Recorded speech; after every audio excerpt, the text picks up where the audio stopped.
Hello बेटा। आज आपके सामने आने का जो मेन कारण है वो एक बहुत इंपॉर्टेंट डिस्कशन है, बहुत इंपॉर्टेंट डिस्कशन। चाहे वो नीट जेई की तैयारी करने वाला बच्चा हो, या वो सिविल की तैयारी करने वाला बच्चा हो, या कोई भी हो, एक्स बाई जेड। ठीक है, ठीक है। पर मोस्टली केस जो देखने को मिल रहे हैं नीट जेई के केस में देखने को मिल रहे हैं। तो ये इंपॉर्टेंट डिस्कशन मेरा आपसे भी है, ये इंपॉर्टेंट डिस्कशन मेरा आपके पेरेंट्स से भी है, और सोसाइटी के उन सब लोगों से है जो कहीं ना कहीं इसके लिए रिस्पॉन्सिबल होते हैं। तो काफी इंपॉर्टेंट डिस्कशन है बेटा, ठीक है। थोड़ा ध्यान से सुनना और समझना इन चीजों को, ठीक है। आज हम उन सारी प्रॉब्लम्स को डिस्कस करने वाले हैं जो इस जर्नी के दौरान होती हैं और जो लास्ट में नेगेटिव थॉट्स के लिए रिस्पॉन्सिबल होती हैं। मैं ये नहीं कहता सारे बच्चों के अंदर ये नेगेटिव थॉट्स आता है, कुछ बच्चे हाईली सेंसिटिव होते हैं, वहां इस टाइप के थॉट्स जनरेट होते हैं, हाईली सेंसिटिव होते हैं। ठीक है, मोस्टली बच्चा इंटरनल स्ट्रांग होता है, मजबूत होता है, उसके केस में ये थॉट नहीं आते और आने भी नहीं चाहिए उसको।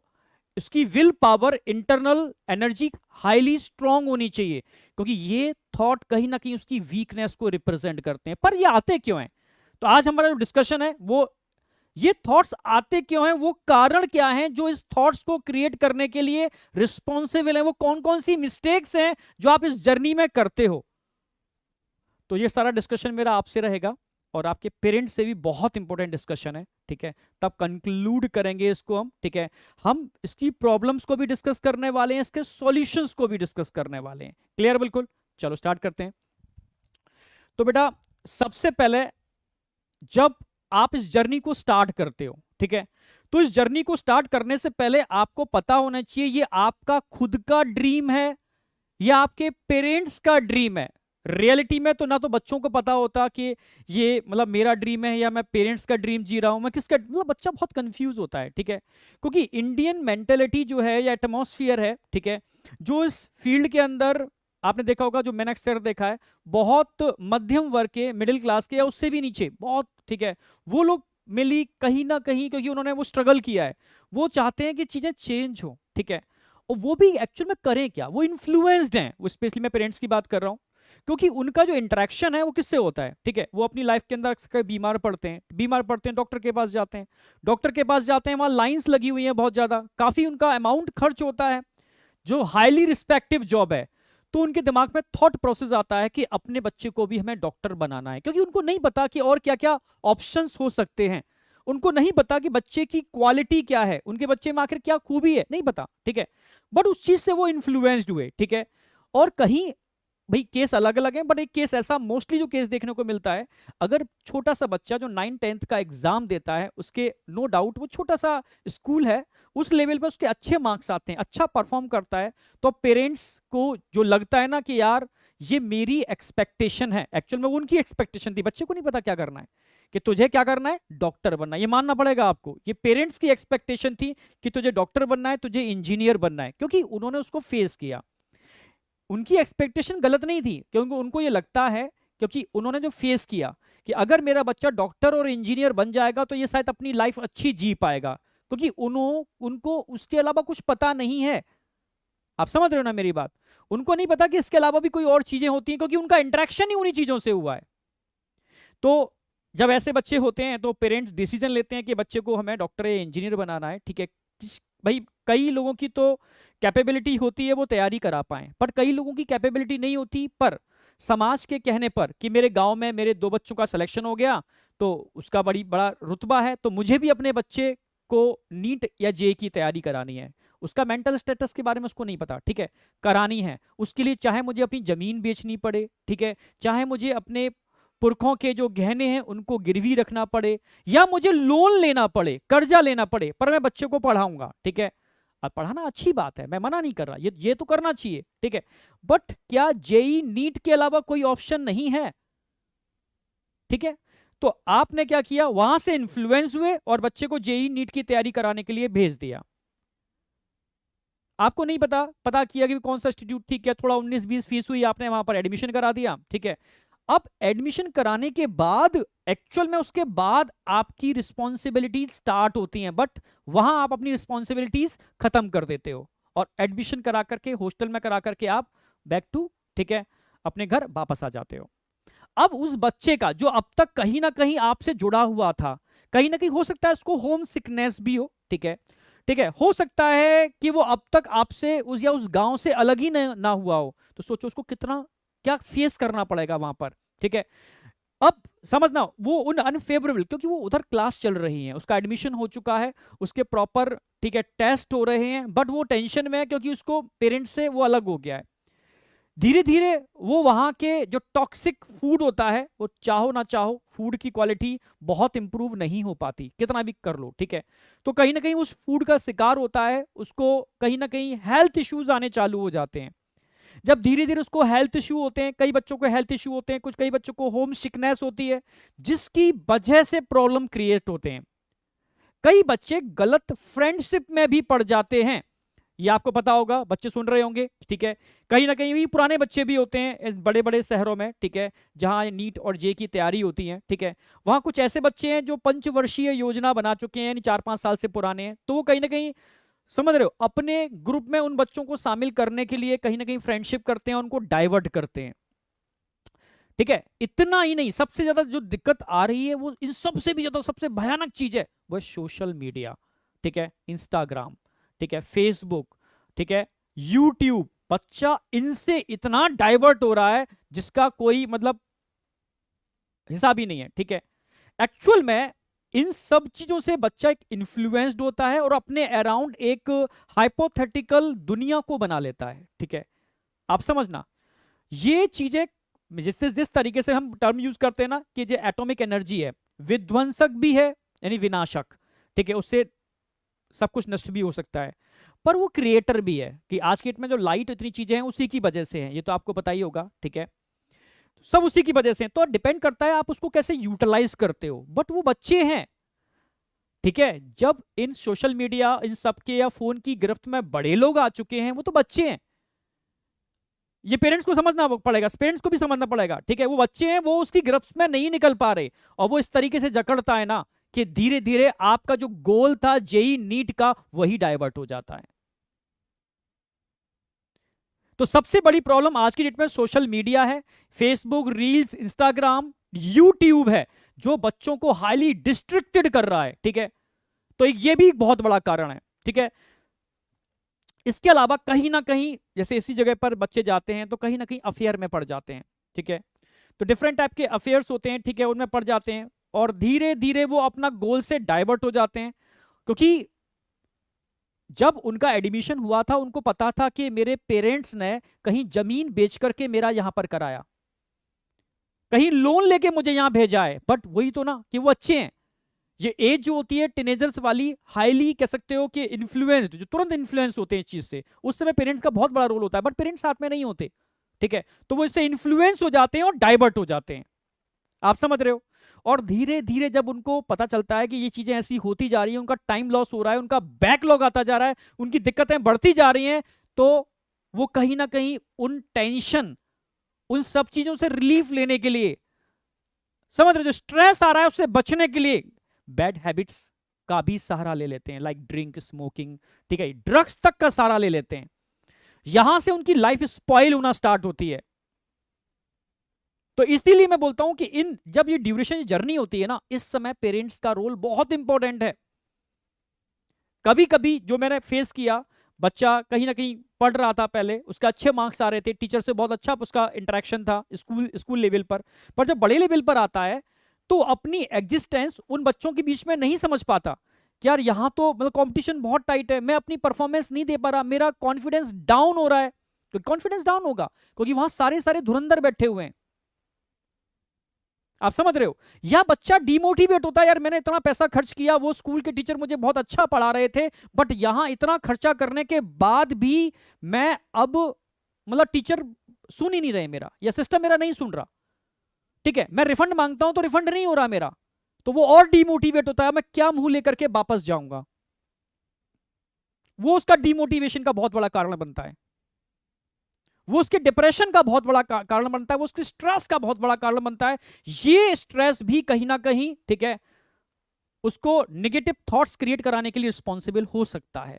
तो कारण बहुत सारे हैं, मैंने बताया ना कि बच्चा अगर पेरेंट्स से कनेक्टेड था तो होम सिकनेस भी हो सकती है, हेल्थ इश्यू बहुत बड़े पैमाने पर देखे गए, हेल्थ इश्यू भी रिस्पॉन्सिबल है। समझ रहे ना मेरी बात? फ्रेंडशिप, सोशल मीडिया सबसे ज्यादा इंपॉर्टेंट रोल प्ले करता है इसके लिए, जो मैं बच्चों से कहूंगा, ठीक है, सबसे खतरनाक है।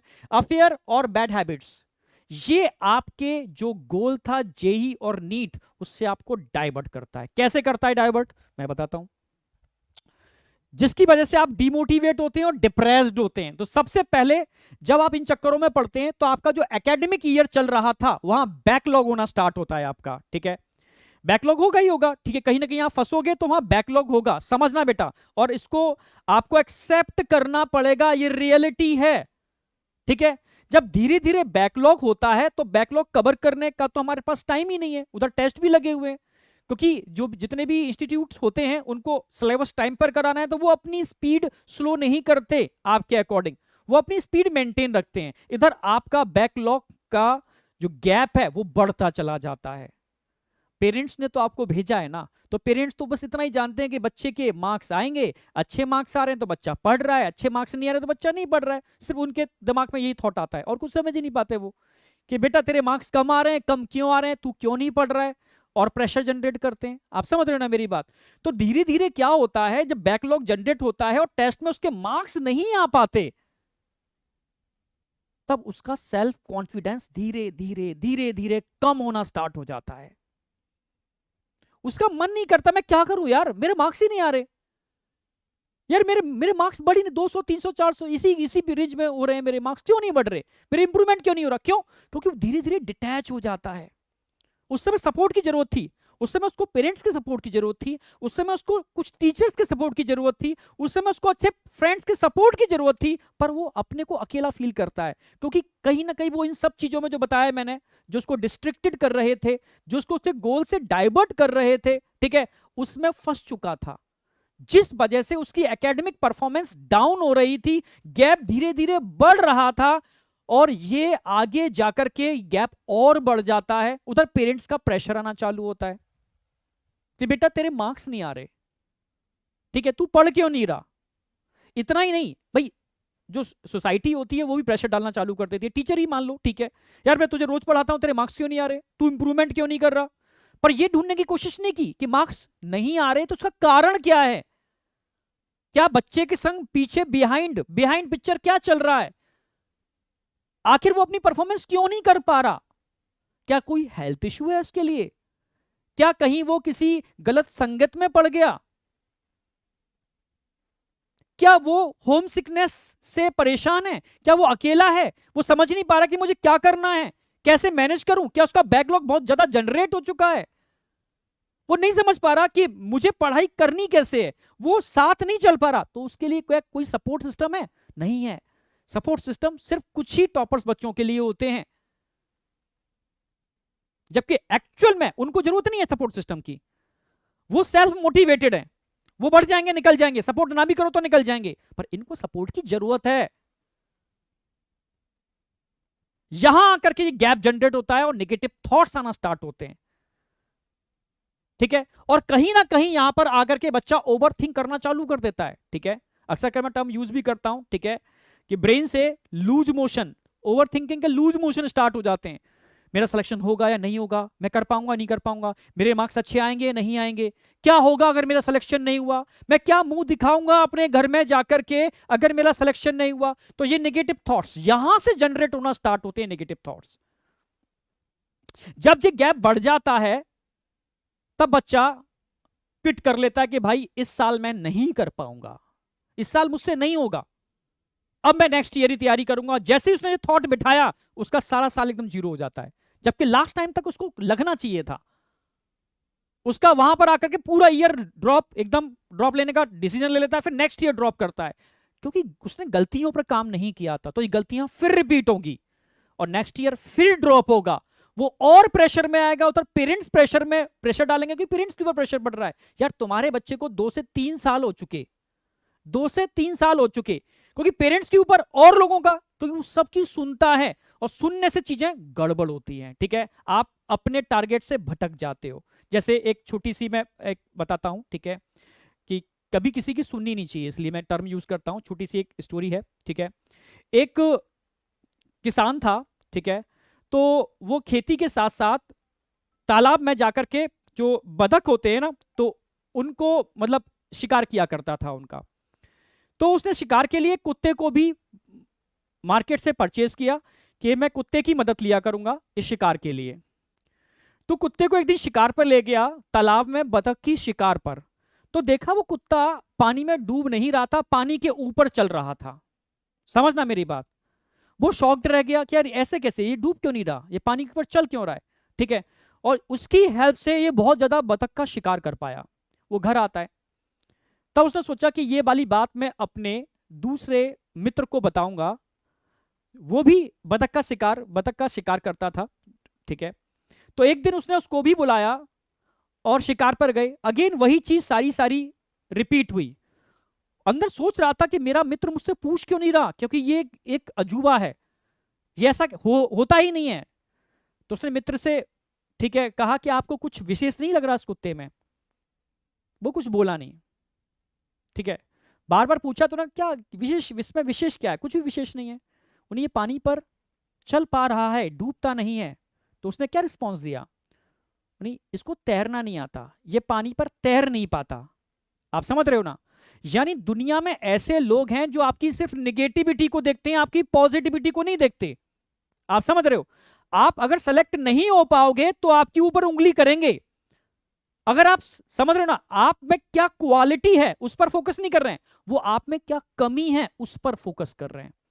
इसीलिए मैं कहता हूं कभी दूसरों की बात सुनना बंद कर दो, किसी की मत सुनो, सिर्फ अपना टारगेट सेट करो, उस टारगेट पर काम करो, ठीक है। जिसकी वजह से आप ओवरथिंक, डर की वजह से ओवरथिंक करना चालू कर देते हो। 1 साल से 2 साल 3 साल ड्रॉप हो जाता है क्योंकि गलतियों पर काम नहीं किया था, और वो धीरे धीरे धीरे धीरे इतना नेगेटिव थॉट जनरेट कर देता है कि रिटर्न होने का वो सोचता है कोई मतलब ही नहीं है। और वहां से उसके वो नेगेटिव थॉट जनरेट करते हैं जो उसको पुश करते हैं। हाँ, मैं ये नहीं कह रहा सारे बच्चे होते हैं, पर कुछ % बच्चे होते हैं जो उस नेगेटिव थॉट्स के प्रेशर में आ जाते हैं और गलत डिसीजन ले लेते हैं। मेरी बात समझ रहे हो। तो मेनली हमें करना क्या है, ठीक है। हमें इस जो माया जाल है जिसमें हम पड़ जाते हैं, ठीक है, इस जर्नी के दौरान किस पर फोकस करना है, how to improve yourself, ठीक है। कैसे आप इंप्रूव करोगे, कैसे आप अपने गोल को अचीव कर पाओगे, कैसे नेगेटिव थॉट से बचा जा सकता है, बस मैं वही आपसे डिस्कस करूंगा। वो जरूरी है आपके लिए, ठीक है। सबसे पहला इंपॉर्टेंट रूल है बिलीफ इन योर सेल्फ। सबसे पहले अपने ऊपर बिलीव करना सीखो, बहुत इंपॉर्टेंट रोल प्ले करता है बिलीफ इन योर सेल्फ। इसके लिए भी छोटी सी स्टोरी आपको मैं डिस्कस करूंगा, ठीक है। एक गांव था, उसमें एक बाबा हुआ करते थे, ठीक है। जब भी बारिश की रिक्वायरमेंट होती थी तो वो बाबा नाचा करते थे। जब वो बाबा नाचा करते थे तो मतलब बारिश हो जाती थी, ठीक है। ये उनका फिक्स था, यार इनके पास कोई दैवीय शक्ति है, जब ये नाचते हैं तो गांव में बारिश होती है। शहर से कुछ बच्चे लड़के आए हुए थे, ठीक है, उस गांव में। जब उन्होंने ये वाली बात सुनी तो उन्होंने कहा हाँ हम भी नाचते हैं, तो हम भी नाचेंगे तो बारिश हो जाएगी, इसमें कोई वो नहीं है, ठीक है। तो उन्होंने नाचना स्टार्ट किया, गांव वाले सब इकट्ठे हुए देखने के लिए। अच्छा ये तो बहुत मतलब एक और कोई शक्तिशाली लोग आ गए, ठीक है। तो वो नाचना स्टार्ट किया तो थकते गए, एक एक बच्चा गिरता गया, थकते गए, एक एक बच्चा गिरता गया, और चारों डांस कर लिए बट बारिश नहीं हुई। फिर उन्होंने कहा कि आप उसको बुलाओ, उसको एक बार नचाओ, देखें बारिश कैसे होती है। फिर उसको बुलाया गया, उसने डांस करना स्टार्ट किया, दिन भर डांस किया, रात तक हो गई, वो तब तक डांस किया कि जब तक बारिश ना हो जाए। बारिश हुई, फिर तब बाद में वो शॉक्ड हो गए, ये कैसे, ये कौन सी दैवीय शक्ति है। तो नेक्स्ट डे वो चारों उससे मिले, उससे पूछा तुम्हारे पास कौन सी शक्ति है जिससे बारिश हो जाती है। तो उसने कहा मुझे सिर्फ इतना पता है कि मैं नाचता हूं तो बारिश होगी, बस मैं इतना जानता हूं कि अगर मैं नाचूंगा तो बारिश होगी, बस इसके अलावा मुझे कुछ नहीं पता। मैं नाचना स्टार्ट करता हूं और तब तक नाचता हूं जब तक कि बारिश नहीं हो जाती, और बारिश हो जाती है। समझ में आया होगा। यानी सबसे इंपॉर्टेंट चीज है आपका बिलीफ। अगर आपका बिलीफ अपने ऊपर है तो नेचर भी आपका सपोर्ट करती है। अगर आपका खुद का बिलीफ ही अपने ऊपर नहीं है तो नेचर सपोर्ट कैसे करेगी। तो पहला स्टेप आपको अपने ऊपर बिलीव करना है कि यार कि मैं कर रहा हूं तो मैं कर पाऊंगा। और बिलीव करने के बाद, आप समझ रहे हो ना मेरी बात, अगर बिलीफ है तो नेचर भी आपका सपोर्ट करेगी, बिलीफ नहीं है तो कोई आपका सपोर्ट करने वाला नहीं है। पहला स्टेप हर तैयारी का बिलीफ सिस्टम होता है, ठीक है। तो believe in your self always, ये ध्यान रखना, ठीक है। तो कोई भी काम स्टार्ट करते हो तो सबसे पहले मैंने डिस्ट्रिक्शन बता दिए, वो क्या चीजें हैं जो आपको डिस्ट्रिक्ट करती हैं, उनसे बचना है। जब उनसे बच जाओगे तो सीधा आपको आपका गोल, आपका टारगेट दिखेगा, ठीक है।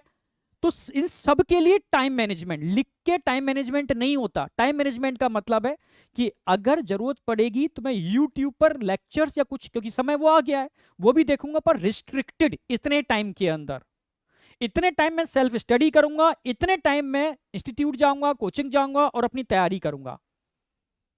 अगला, टाइम मैनेजमेंट बहुत जरूरी है। अपनी हेल्थ को भी मैं टाइम दूंगा, 15 से 20 मिनट, आधा घंटा पर डे अपनी हेल्थ को दूंगा।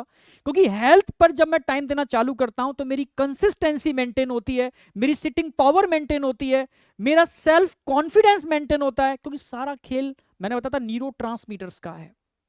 हमारे ब्रेन के अंदर जो न्यूरोट्रांसमीटर निकलते हैं वो आपको रुलाते हैं, वो आपको हंसाते हैं, वो आपको जोश पैदा करते हैं, वो आपके अंदर जुनून पैदा करते हैं, वो उन सारे टारगेट को अचीव करने में हेल्प करते हैं जिनको एक आम इंसान इम्पॉसिबल बोल देता है। तो हेल्थ यहां बहुत इंपॉर्टेंट रोल प्ले करती है, चाहे वो मेडिटेशन की फॉर्म में हो, ठीक है, मेंटल हेल्थ के लिए, चाहे वो शारीरिक, ठीक है, आप योगा करो या कोई भी एक्सरसाइज करो, 15 से 20 मिनट, आधा घंटा, ये आपको रूटीनली, आपको चाहे वो मॉर्निंग का टाइम हो या वो इवनिंग का टाइम हो, आपको अपनी हेल्थ पर देना पड़ेगा। क्योंकि इंटरनल फिटनेस सबसे पहली प्रायोरिटी होती है, तब आप मेंटल फिटनेस की बात करते हो, ठीक है। क्योंकि ये मेंटल फिटनेस के लिए भी रिस्पॉन्सिबल होती है, ये बहुत इंपॉर्टेंट रोल आप प्ले करती है इसके अंदर, ठीक है। आपकी कंसिस्टेंसी मेंटेन करने के अंदर 10 घंटे की पढ़ाई को, ठीक है, आप 4 घंटे में कन्वर्ट कर सकते हो अगर आप मेंटली हेल्दी हो, एकदम बढ़िया हो, ठीक है। और हमेशा टाइम मैनेजमेंट के अंदर आप 2 से 3 घंटे, 2 घंटे में बहुत ज्यादा बोल रहा हूं, अगर आप रेगुलरली 2 घंटे पढ़ते हो ना तो बहुत होता है यार। उसके बाद आपको रेस्ट की जरूरत पड़ेगी, 10 मिनट का रेस्ट दो। रेस्ट नहीं दोगे तो कंसिस्टेंसी, मैं मान ही नहीं सकता कोई बच्चा कहे कि मैं लगातार 12 घंटे पढ़ता हूं, वो अपने को धोखा दे रहा है, ठीक है। तो एक्चुअल में मैं सच कह रहा हूं, आप अपने को धोखा देना बंद करना। क्योंकि लोग रिजल्ट देखते हैं, ये नहीं देखते कि आपने मेहनत कितनी की, रिजल्ट। तो रिजल्ट के लिए आप अपने को धोखा नहीं दोगे। अगर आपको लगता है कि मैं, ठीक है, इतना टाइम में इतना कर लूंगा, टाइम के हिसाब से नहीं कि मैं इतना करके ही उठूंगा, समझ रहे हो। पर हम करते क्या है, जैसे मोबाइल और ये टेक्नोलॉजी वाली चीजें आपके हाथ में आती हैं तो आप क्या करते हो, अपने कंटेंट यानी एकेडमिक चीजों को पढ़ते पढ़ते आप नॉन एकेडमिक में एंटर कर जाते हो, और रील्स, और एक बार जब उसमें एंटर करते हो घंटे कहां निकल जाते हैं पता ही नहीं चलती।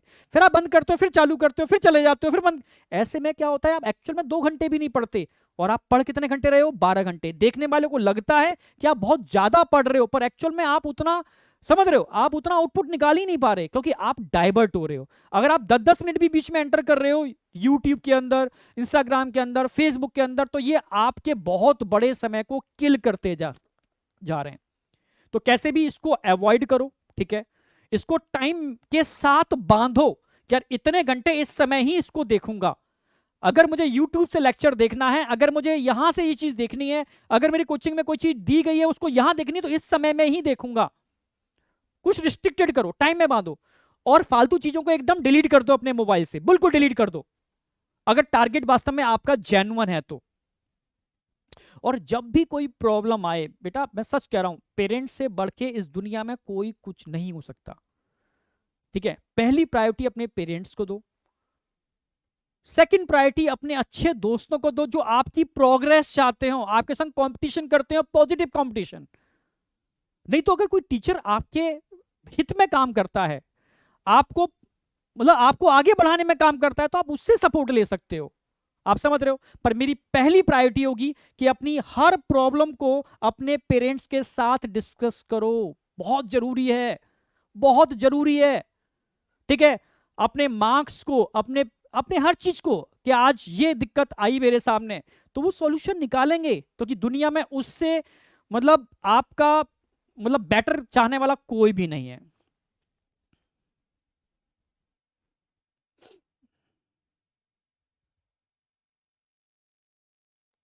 तो इस पे हमेशा फोकस करो कि ऑलवेज फोकस्ड। जब भी आप मतलब जब भी प्रॉब्लम में आ रहे हो तो आप टीचर्स का सहारा ले सकते हो, अच्छे फ्रेंड्स का सहारा ले सकते हो, पर पहली प्रायोरिटी पेरेंट्स को दोगे। मेरी बात समझ रहे हो ना? पहली प्रायोरिटी आप अपने पेरेंट्स को दोगे। तो नॉन एकेडमिक में आपको इन सब पर ध्यान रखना पड़ेगा। ये आप के लिए, आपकी परफॉर्मेंस के लिए बहुत जरूरी है। हेल्थ में खाना भी इंक्लूड होता है। कोशिश करो बाहर का तला हुआ खाना कम से कम खाओ, हेल्दी फूड पर फोकस करो, फ्रूट्स पर फोकस करो, ठीक है? मिल्क और मिल्क प्रोडक्ट अवॉइड करो, ठीक है? तो ये चीज कहीं ना कहीं, क्योंकि जैसा इस बॉडी के अंदर आप डालोगे, ये एक तरीके से हवन कुंड है, ठीक है? आप जो चीजें इसमें डालते हो वैसी फ्यूम्स निकलती हैं आपके बॉडी और आपके मेंटल के लिए, वो वैसा ही परफॉर्मेंस देती हैं, ठीक है?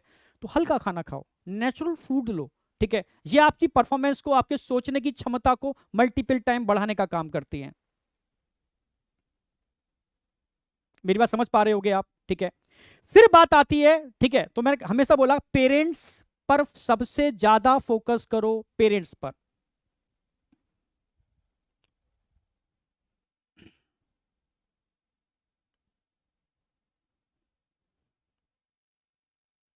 एक महिला थी विल्मा रुडोल्फ, उनको बचपन से पोलियो था, बचपन से पोलियो पोलियो था उनको, ठीक है? डॉक्टर्स ने उनसे बोला था कि आप कभी चल नहीं सकती, आपको पोलियो है, आप लाइफ में भी नहीं चल सकती, ठीक है? विल्मा रुडोल्फ जो महिला थी, उनकी जो मदर या पेरेंट्स थे, उन्होंने कभी नहीं बोला कि तुम नहीं चल सकती। उन्होंने कहा तुम चल भी सकती हो, तुम दौड़ भी सकती हो। तो उन्होंने दुनिया की बात नहीं सुनी, उन्होंने अपने पेरेंट्स की बात सुनी। समझना मेरी बात, तभी मैं कहता हूं दुनिया की बात मत सुना करो, सिर्फ पेरेंट्स। अपनी हर प्रॉब्लम का सॉल्यूशन पेरेंट्स। और आप बिलीव नहीं करोगे, वो 3 गोल्ड मेडल की विजेता हैं, 3 गोल्ड मेडल जीते हैं उन्होंने एथलीट्स के अंदर।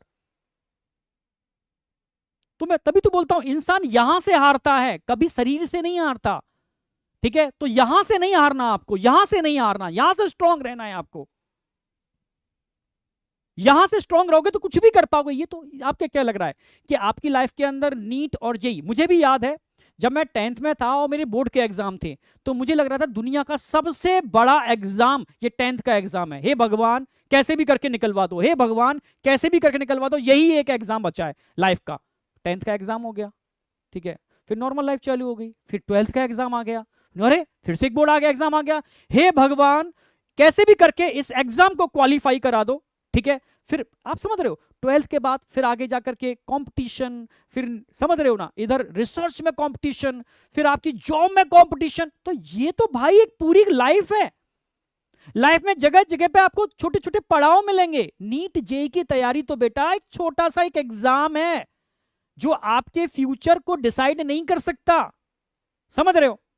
मुझे अभी भी याद है एक बच्चा था, ठीक है, मेरे साथ, ठीक है, मेरे स्टार्टिंग में मैंने पढ़ाया था, ठीक है? तो वो मतलब नो डाउट पढ़ता था, अच्छा पढ़ता था, पर अच्छे मार्क्स नहीं आते थे उसके, ठीक है? पर वो मुझे बताता कि इतनी छोटी एज पर वो ट्रेडिंग करता था, कुछ शेयर में कुछ करना जानता था, वो सब चीजें मैं उस समय नहीं जानता था, मैं नहीं जानता था। वो बैठ करके 12th क्लास का बच्चा वो शेयर मार्केट में एंटर करता था, थोड़ा सा अमाउंट, थोड़े बहुत पैसे इकट्ठे करता था, वो लगाता था, उससे वो चीजें करके करके करके वो बड़ा अच्छा करता था। एक दिन उसने मुझे सारी हिस्ट्री समझाई कि सर देखो मैं बैठा हूं, सर मैंने इतने, मेरे 100 रुपए 200 रुपए मैंने पॉकेट मनी से इकट्ठे किए थे, मैंने देखो यहाँ लगाए, देखो ये हुआ, फिर ये किया, ये किया, आज मैंने इतना पैसा इकट्ठा कर लिया। मैंने, तू पढ़ क्यों रहा है भाई? तू पढ़ क्यों रहा है? तेरे अंदर टैलेंट है। अब सोचो उसके पेरेंट्स ने कहा नहीं तो डॉक्टर इंजीनियर बनना है, तो वो पढ़ रहा था, ठीक है, नो डाउट उसने पढ़ा पर नहीं सिलेक्ट हुआ, तो उसकी लाइफ थोड़ी ना रुक गई बेटा। वो आज की डेट में बहुत सुपर ट्रेडिंग करता है, सुपर लेवल की ट्रेडिंग करता है। शायद मेरे पास इतना अच्छा घर नहीं है, इतना अच्छा घर उसके पास है। आप समझ रहे हो ना मेरी बात? मतलब इसलिए मैं कहता हूं हर इंसान के अंदर कुछ ना कुछ तो है यार, समझना होगा उसको। आप भीड़ का हिस्सा मत बनो, भीड़ में भाग रहे हो, भीड़, मैं ये नहीं कह रहा, ठीक है? मैं मानता हूं कि भाई इस दुनिया के अंदर अभी अपनी इंडिया का जो माइंड थॉट है, इसमें हम लोग डॉक्टर इंजीनियर, नो डाउट यहां पैसा बहुत है, यहां रिस्पेक्ट बहुत है, तो पूरी भीड़ उसी के पीछे भाग रही है, ठीक है? अगर आपको लगता है आप कर सकते हो तो आप चलो, मैं मना नहीं कर रहा बेटा उसके लिए, पर उस पर आश्रित मत हो जाओ, यार मेरे 2-3 अटेम्प्ट दे दिए आप, अब मैं क्या, अब तो मेरी लाइफ ही खत्म हो जाएगी, मैं कोई डिसीजन ले ही नहीं सकता, अब तो मेरी लाइफ में यही यही एग्जाम है, नीट और जेई, अब कुछ बचा ही नहीं है मेरे पास। अरे भाई, आपने ट्राई किया, अपना 100% दिया ना, और आपको लगता है तो आप इस फील्ड के लिए बने ही नहीं हो, ठीक है। क्योंकि इंडियंस के अंदर ये है भाई, बच्चा हो या पेरेंट्स हो, ठीक है, वो नहीं समझ पाते कि एक्चुअल में हमारे बच्चे में क्वालिटी क्या है, या बच्चा या मेरे अंदर क्वालिटी क्या है, उसको समय के साथ पता चलता है, समय के साथ। मैंने कभी नहीं सोचा था मैं टीचर बनूंगा, ठीक है, मैं रिसर्च में था, पर मजबूरी में जब मैंने टीचिंग की और जब मुझे फीडबैक मिला कि आप टीचिंग के लिए ही बने हो, तो मुझे लगा यार ठीक है। जब मैं घंटों पढ़ाता था, मुझे थकान ही नहीं होती थी, मुझे मजा आता था, तब मुझे लगा कि यार एक्चुअल में इंसान उस काम के लिए बना है जिसको घंटों करने के बाद भी उसमें थकान नहीं होती, कोई डिमोटिवेशन नहीं होता, चाहे वो काम छोटा ही क्यों ना हो। और आपको कुम्हार की तरह बर्तन बनाने में मजा आता है तो आप उसमें बढ़िया कर जाओगे, और आपको हेयर कटिंग करने में मजा आता है तो आप उसमें बढ़िया कर जाओगे, आपको पेंटिंग करने में मजा आता है तो आपको उसमें बढ़िया कर जाओगे। उस बच्चों को ट्रेडिंग करने में मजा आता था, वो ट्रेडिंग के अंदर आज सुपर लेवल पे पहुंच गया। तो डिपेंड करता है आपको किस में इंटरेस्ट है। तो आप नो डाउट कभी नहीं समझ, भाई मैं भी था, मैं भी 12th तक नहीं समझ पाता था कि मुझे करना क्या है, कहां जाना है, कोशिश की, नहीं हुआ तो इधर चले गए, ठीक है। पर उधर लाइफ एंड नहीं होती। मैं बिलीव नहीं करोगे, आप पुरानी हिस्ट्री पूरा बैक उठा के देखो, जितने भी इंडिया के या वर्ल्ड के टॉप मोस्ट लेवल पर हैं, या इंडिया के टॉप मोस्ट लेवल पर हैं, क्या वो एकेडमिक में बहुत ज्यादा आगे ग्रो कर पाए थे? क्या अपना हिस्ट्री, साइंटिस्टों की हिस्ट्री उठा के देखो, क्या एकेडमिक में बहुत ज्यादा उन्होंने नीट जेई जैसे एग्जाम क्वालिफाई किए थे क्या? नहीं बेटा, ठीक है। मैं ये नहीं कह रहा कि एकेडमिक आपको इंप्रूव करता है, एकेडमिक आपकी क्वालिटी को इंप्रूव करता है। तभी तो मैं कहता हूं, कई बच्चे ऐसे भी हैं जो मुझे अभी बीच में मिले थे कि सर नहीं हुआ, पर हम रुके नहीं, हमने अपनी एजुकेशन कंप्लीट की, आपने इतना अच्छा पढ़ाया था और आज हम पढ़ा रहे हैं, 2 से 3 लाख रुपए महीने कमा लेते हैं, ठीक है। आपका इसके लिए मतलब बहुत, उन्होंने बहुत ज़्यादा पैरों में मतलब छुए, पैर छुए, पेरेंट्स से मिलाया, मेरी भी आंखों में आंसू आ गए, ठीक है। तो मतलब ऐसे बहुत सारे बच्चे हैं बेटा जो कहीं ना कहीं, आप बेकर इन चीज़ों सीखो, आप क्या इंप्रूव कर सकते हो, इस सब्जेक्ट से क्या ले सकते हो, फिजिक्स, केमिस्ट्री, जूलॉजी, बॉटनी, यहां तक कि इंग्लिश में भी अगर आप महारत हासिल कर लो ना, तो पैसे की कमी नहीं है। भाई आपको करना क्या है, आपको डॉक्टर बनना है, इंजीनियर बनना है, या सक्सेस पर्सन बनना है, ये डिसीजन आप लो ना। तो आप पहले ट्राई करो, ठीक है। और मैं हमेशा कहता हूं, अगर आप भीड़ में भागोगे तो सक्सेस होने की प्रोबेबिलिटी कम है, भीड़ के अपोजिट भागोगे सक्सेस होने की प्रोबेबिलिटी ज्यादा होती है, ठीक है। तो सीधी सी बात है बेटा, नीट जेई बहुत अच्छा एग्जाम है, नो डाउट, पैसा बहुत है इसमें, ठीक है, रिस्पेक्ट बहुत ज्यादा है, पर आप अपना 100% दो। और आपको लगता है कि मैं नहीं कर पा रहा, तो लाइफ वहां पर एंड नहीं होती, लाइफ अब अगेन, नई लाइफ अब स्टार्ट होती है, नया गोल स्टार्ट होता है, आपकी नई एनर्जी स्टार्ट होती है। नहीं, मैं अब इस काम में, मैं इसमें परफेक्ट हूं, मैं इसमें बेटर कर सकता हूं, आप उसमें करो, आप नो डाउट बेटर करके जाओगे, बहुत बेटर करके जाओगे, ये मेरा मतलब बिलीफ है, क्योंकि मैंने देखा इन चीजों को होते देखा है, मैंने ढेर सारे बच्चों को होते देखा है मैंने, जिसने क्या क्या किया और बीच में यहां करके वो कहां आज की डेट में बहुत अच्छे लेवल पे पहुंच गए। तो इसलिए लाइफ रुकती नहीं है, जेई नीट कोई लाइफ का लास्ट एग्जाम नहीं है, यहां से तो स्टार्टिंग होती है भाई। एग्जाम तो देखो आगे कितने सारे देने हैं आपको, लाइफ में एग्जाम बहुत सारे देने हैं, इसलिए मैं कहता हूं अपनी मेंटल पावर को स्ट्रॉन्ग करना है आपको, ठीक है। फिर बात आती है भाई, ये तो टाइम मैनेजमेंट करना है, ठीक है। अगर आपका सॉल्यूशन मैं बता रहा हूं कि आपको नीट जेई तोड़ना है, क्रैक करना है, तो आपको करना क्या होगा? सबसे पहले भाई बैकलॉग आता ही है, चाहे कुछ भी कर लो, बैकलॉग आता ही है। एकेडमिक में क्या क्या बेटर कर सकते हो आप अपने टारगेट को अचीव करने के लिए, नीट जेई क्या कोई भी एग्जाम हो, ठीक है। तो पहले आपको अगर बैकलॉग आता है तो उस पर काम करना है। बैकलॉग पर काम कैसे करना होता है? इसके लिए हमेशा सिंगल शॉट आप लेक्चर्स को यूज कर सकते हो, बैकलॉग को कम समय में कवर करने के लिए। जितनी भी छुट्टियां होती हैं उनको यूटिलाइज कर सकते हो, पर करना पड़ेगा, अपने आप नहीं होगी, ठीक है। अपनी विल पावर को स्ट्रॉन्ग करना पड़ेगा। अगर चीजें बढ़ती जा रही हैं तो मैं काम करूंगा उस पर, अपना 100% दूंगा और धीरे धीरे रिड्यूस करूंगा उस चीज को, और एक दिन मैं उसको एंड भी कर दूंगा। तो बैकलॉग पर काम करना चालू करो, ठीक है। बैकलॉग के अलावा रिवीजन सबसे इंपॉर्टेंट रोल प्ले करता है, मैं हमेशा बोलता हूं, ठीक है, हमेशा बोलता हूं। सक्सेस मंत्र एक ही है, चाहे किसी भी कंपटीशन की तैयारी कर रहे हो, रिवीजन पर फोकस करो, रिवीजन पर फोकस करो। बड़े चैप्टर को छोटे चैप्टर में समराइज करो और मल्टीपल टाइम उसको रिवाइज करो। बड़े चैप्टर को छोटे चैप्टर में डायग्राम फ्लो डायग्राम में समराइज करो, और जितने टाइम में आप उस चैप्टर को पढ़ोगे उतने टाइम में 10 टाइम उसको रिवाइज कर लोगे। कंसेप्ट आपका क्यों आपके हाथ में नहीं आएगा, आप बताओ, ठीक है। तो इसे कहते हैं टाइम मैनेजमेंट। आपने बड़ी चीज को छोटी चीज में समराइज किया, जितने टाइम में आप उसको एक बार पढ़ रहे हो उतने टाइम में आप मल्टीपल टाइम उसको रिवाइज कर लोगे, तो आपका कमांड उसके ऊपर बहुत परफेक्ट हो जाएगा, ठीक है। तो ये रिवीजन स्ट्रेटेजी अपनाओ, ठीक है। साथ में मैपिंग किया करो रिवीजन के लिए, आंखें बंद करके बैठा करो, मैपिंग किया करो। मैपिंग करने से वो चीज, ठीक है, और परफेक्ट होती है, बेटर होती है। आप उसको समझ रहे हो ना, आप सेट कर पाओगे ब्रेन के अंदर मैपिंग, ये ऐसा ये ऐसा ऐसा। पूरा चैप्टर लोग 15 से 20 मिनट के अंदर ब्रेन के अंदर सेट कर लेते हैं, बिल्कुल, ठीक है। तो रिवीजन स्ट्रेटजी बनाओ, बड़े चैप्टर को छोटे चैप्टर में समराइज करो, मल्टीपल टाइम उसको रिवाइज करो उतने टाइम के अंदर। Improve your marks. सबसे ज्यादा परेशान है बच्चे कि सर मार्क्स इंप्रूव नहीं हो रहे, ठीक है। तो मार्क्स इंप्रूवमेंट के लिए बेटा कुछ चीजें ध्यान रखने पड़ेंगी आपको। सबसे पहले क्वेश्चन प्रैक्टिस पर ध्यान दो।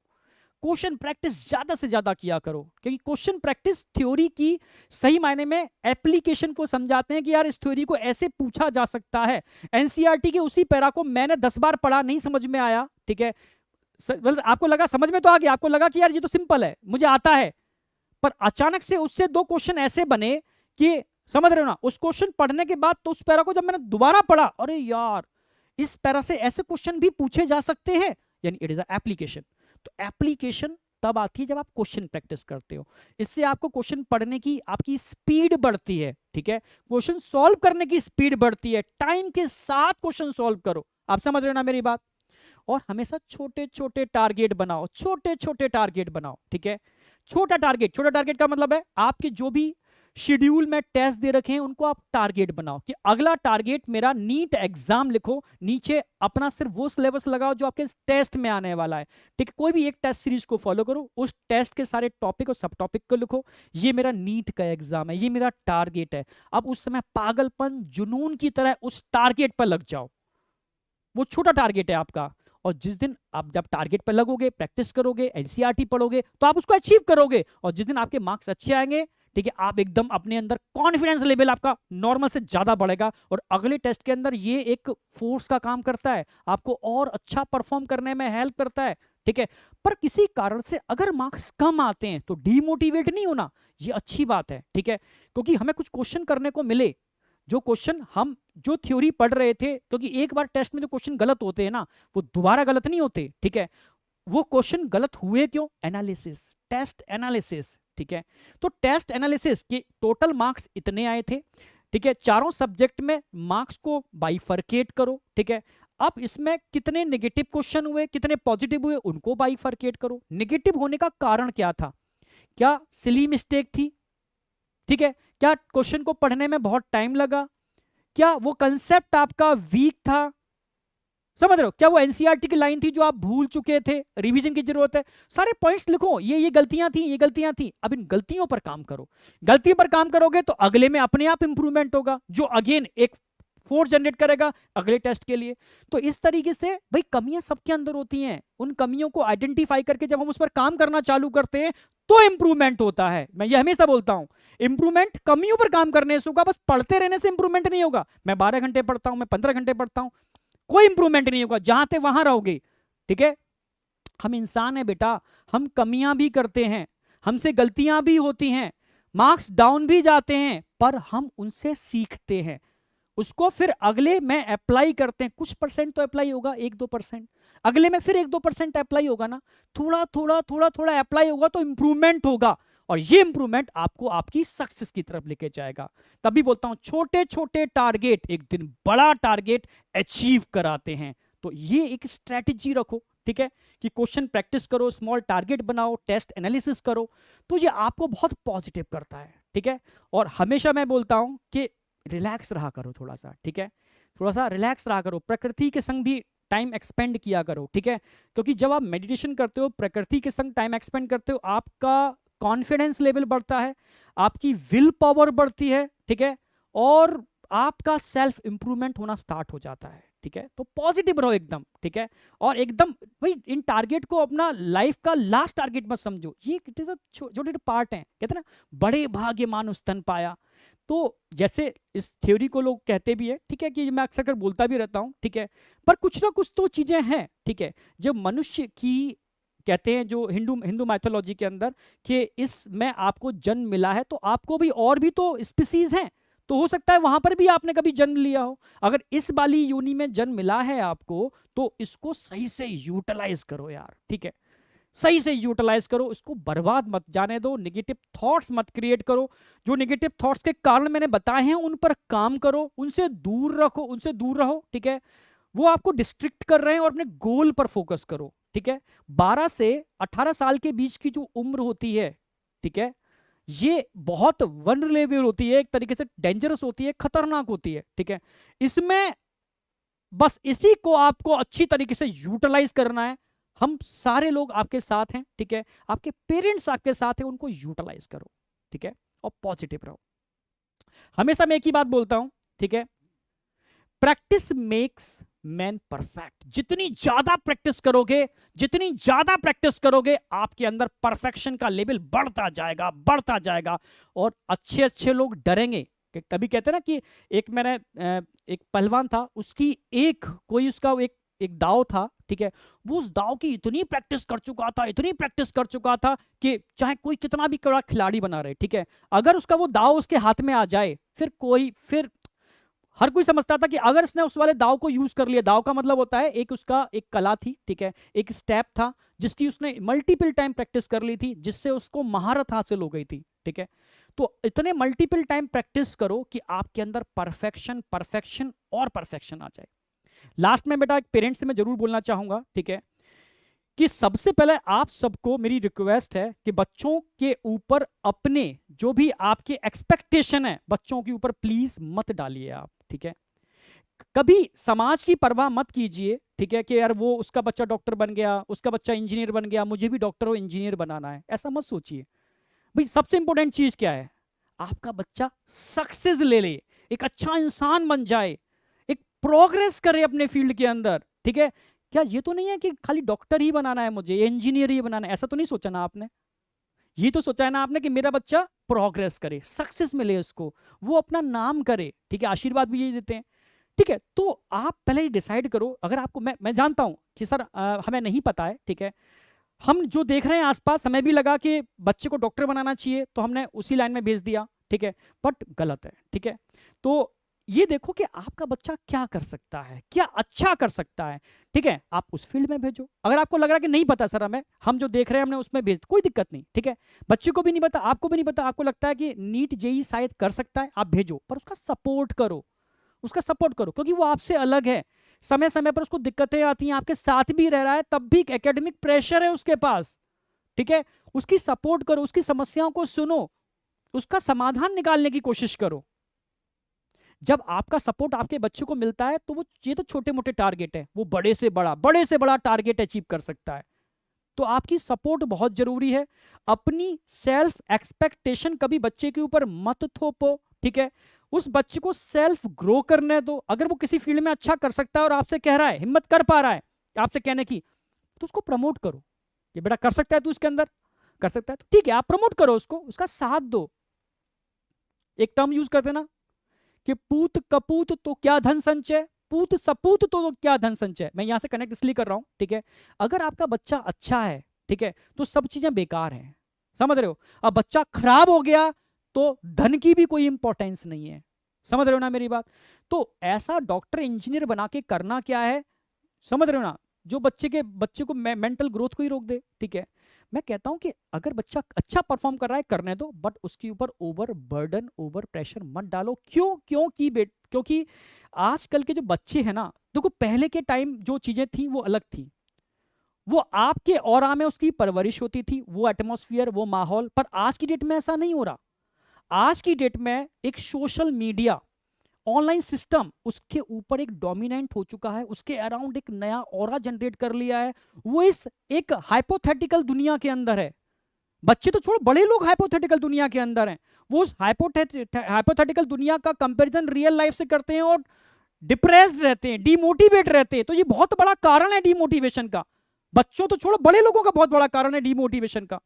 आप रियल लाइफ से धीरे धीरे अलग होते जा रहे हो और एक हाइपोथेटिकल दुनिया में ज्यादा एंजॉय करते हो, और फिर उस हाइपोथेटिकल दुनिया का आप रियल लाइफ से कंपैरिजन करते हो, तो कहां से आप खुश रह पाओगे?